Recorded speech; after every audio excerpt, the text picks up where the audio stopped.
One of the things that is not logic is graffiti being inside an institute like the MIMA is. Since a lot of my work has to do with graffiti, we should maybe not touch actually the walls of the museum and just sort of float in between it. It's friendly because we're not touching the walls of the museum, we're building our own environment. So the friendly takeover is like, we're gonna take over the space, but we're gonna be friendly about it. The ground floor is, I think, the origin of what you see in the rest of the exhibition. It creates like an inner sense of what's going on inside Boris's head. You can enter a structure, you can see it from the inside, and there's lots of different little influences, and you can pull yourself back in and be in your own little environment. That's what I feel like when I'm sometimes working, just be in my own private place.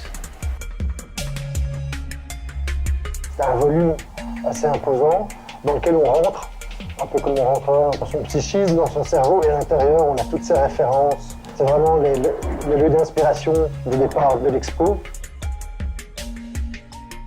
The first floor is an intervention of blocks that create a certain space that you can walk through, but it's actually not a space at all. There's no roof on it, you're not actually inside the space, but it's an architectural trick to have an audience feel that it's a space. There's two types of walls we're building. One is the wall which shows like the sediment layers of works that build up to what I'm doing now. And the other one is the big surface.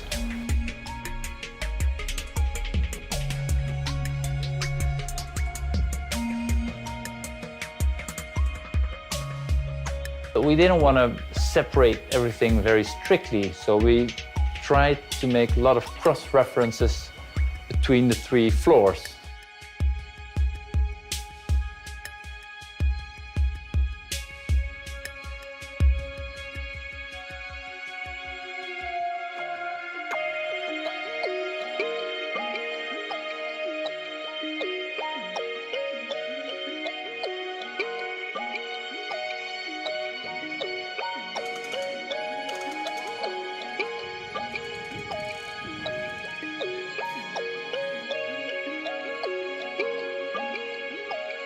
On the top floor is the big sort of totem or shrine kind of space where you're completely outside of it. You just have to see it and you cannot interact with it.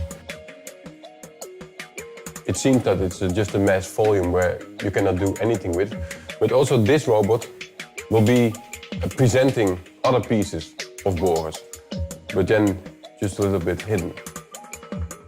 The freight trains are sort of a full circle thing.